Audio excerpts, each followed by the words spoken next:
You, John Fitzgerald Kennedy, do solemnly swear I, John Fitzgerald Kennedy, do solemnly swear that you will faithfully execute the office of President of the United States that I will faithfully execute the office of President of the United States and will, to the best of your ability, and will, to the best of my ability, preserve, protect, and defend the Constitution of the United States. preserve, protect, and defend the Constitution of the United States. So help you God. So help me God.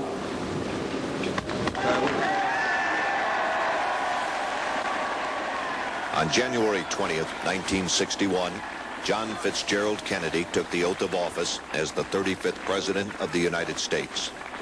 Only 43 years of age, Kennedy became the youngest man ever to be elected to the presidency. His youthful enthusiasm and inspiring rhetoric stirred in the nation a new spirit of hope and expectation.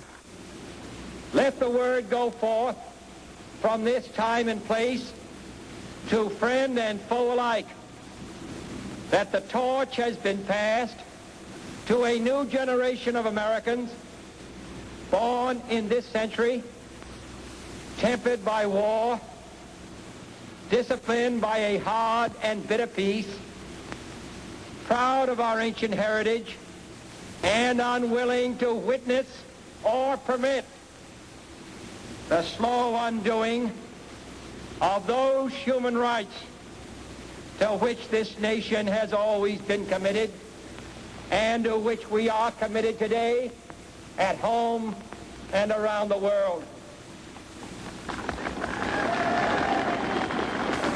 What began with such promise, however, would end less than 3 years later in tragedy. On November 22nd, 1963, President John F. Kennedy was assassinated, shot to death while riding in an open limousine through the city streets of Dallas, Texas. The death of such a young and vigorous leader was an overwhelming event which stunned both the nation and the world. In the years that followed, though, the Kennedy assassination became much more than a national tragedy. When viewed in light of later assassinations, the war in Vietnam and the discontent at home, the Watergate scandal, with its resignations of both a vice president and then a president, the death of John Kennedy emerges as a major turning point in American history, symbolizing for many Americans the beginning of a growing public distrust in our government's leaders and institutions. Yet if the effects of the assassination become clearer with each year, the facts surrounding the shooting itself remain obscured in controversy and confusion. And while most people no longer believe the government's official conclusion that John Kennedy was killed by a single assassin, few fully understand the factual basis behind their dissent. In the next 50 minutes, then, we will turn our attention to an analysis of those facts and re-examine what has become one of the most important and complex mysteries in history.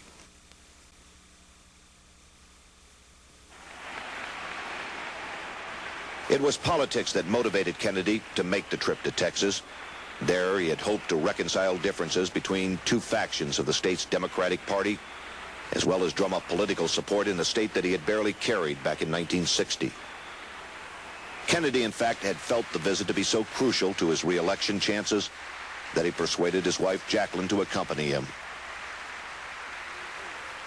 The first day of the trip, which included visits to Houston and San Antonio on November 21st, had been very successful. Despite his mediocre rating in the latest Gallup poll, overwhelming and enthusiastic crowds greeted the President and the First Lady at every stop along the tour.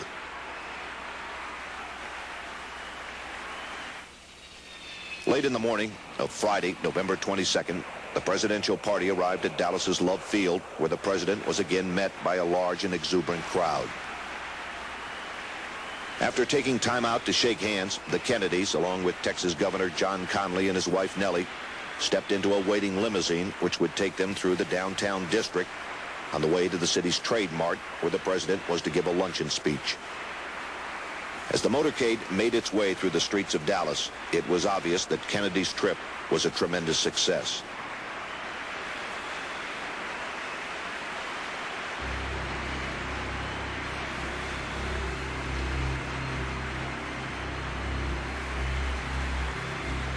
Near the end of the motorcade route, the limousine entered Dealey Plaza, a small open area on the outskirts of the city. After turning right onto Houston Street, the president's car traveled one short block and then turned very sharply left onto Elm Street, where it passed beneath the Texas School Book Depository. It was 12:30 p.m. Central Standard Time. At this point, Abraham Zapruder, a Dallas clothing manufacturer who watched the motorcade from atop a grassy slope to the west of the book depository, turned on his 8mm Bell & Howell movie camera. Focusing his telephoto lens on the president, Zapruder captured the most shocking and sensational piece of film in history.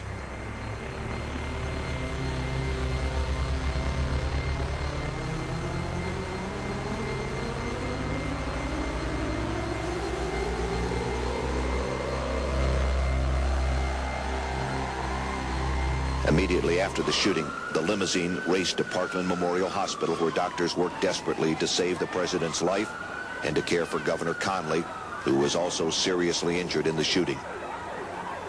Although the governor would make a full recovery, it was obvious to the doctors that Kennedy's wounds were fatal, and at approximately 1 p.m., the president was pronounced dead.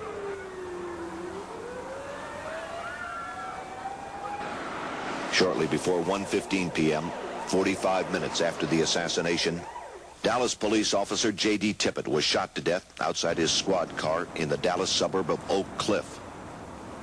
1/2 hour later, police arrested Lee Harvey Oswald, an employee at the Texas School Book Depository, in a movie theater near the site of the Tippit shooting. Originally only suspected in the murder of the police officer, Oswald soon became the prime suspect in the assassination as well. Later that night, Oswald was formally charged with the murder of John F. Kennedy. Throughout the next 2 days, despite repeated public accusations of his guilt by the Dallas police, Oswald continually denied the charges. All right, these people have given me a hearing without legal representation or anything. Did you shoot the president? I didn't shoot anybody, no, sir.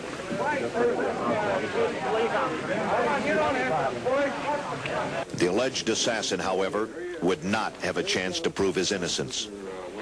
On Sunday, November 24th, in perhaps the most bizarre scene ever witnessed on live television, Oswald was himself shot and killed by Jack Ruby, the owner of a Dallas striptease club, as police attempted to transfer Oswald from the city to the county jail.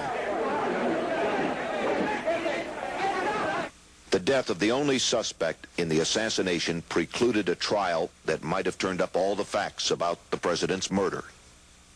President Lyndon Johnson, therefore, appointed a commission to investigate and report upon the facts relating to the assassination. This panel, headed by then Chief Justice Earl Warren, conducted a 6-month investigation into the death of President Kennedy. In late September 1964, the Warren Commission submitted an 888-page report to President Johnson.